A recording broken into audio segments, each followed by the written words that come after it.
പല ഫോറക്സ് ഇടയിലുള്ള ഒരു ഡൗട്ടാണ് ഫണ്ട് ഫേംസ് ആണോ അതോ റിയൽ ബ്രോക്കേഴ്സ് ആണോ നല്ലതെന്നുള്ളത്.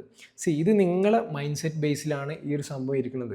ഓരോന്നിനും അതിൻ്റേതായിട്ടുള്ള ഗുണമുണ്ട് ദോഷമുണ്ട്. ഫണ്ട് ഫേം ആകുമ്പോൾ നമുക്ക് ചെറിയൊരു മുതൽ മുടക്കിൽ നല്ലൊരു ക്യാപിറ്റൽ നമുക്ക് മാനേജ് ചെയ്യാൻ കിട്ടും. പക്ഷേ അതിൽ കുറേ റൂൾസും കാര്യങ്ങളും ഉണ്ടായതുകൊണ്ട് തന്നെ കുറച്ച് പ്രഷറായിരിക്കും.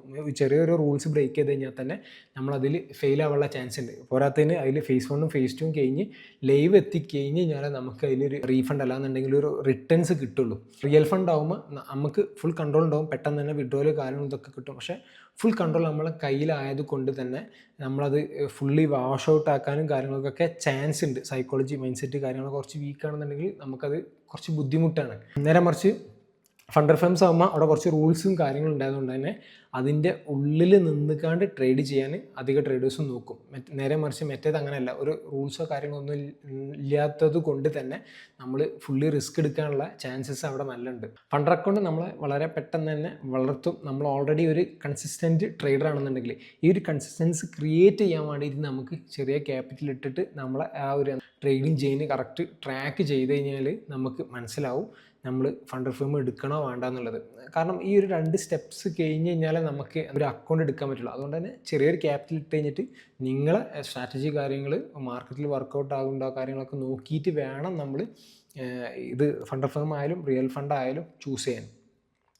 ഇതിൽ കറക്റ്റായിട്ട് നിങ്ങൾക്ക് ഒരു സ്ട്രാറ്റജി കാര്യങ്ങളൊക്കെ ഉണ്ടെന്നുണ്ടെങ്കിൽ നിങ്ങൾക്ക് ഫണ്ട് ഫേംസ് തന്നെയാണ് ബെറ്റർ.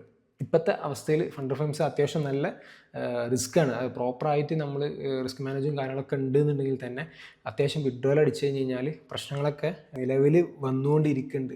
എത്രത്തോളം ഫണ്ട് ഫേംസ് ഇനി ഉണ്ടാവും എന്നുള്ളതും നമുക്ക് അറിയില്ല.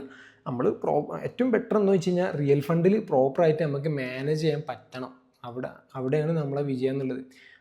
പേഴ്സണലി എനിക്ക് പലപ്പോഴായിട്ടും മിസ്റ്റേക്ക് പറ്റാറുള്ളൊരു സംഭവമാണ് ഈ റിയൽ അക്കൗണ്ട് എന്നുള്ളത്.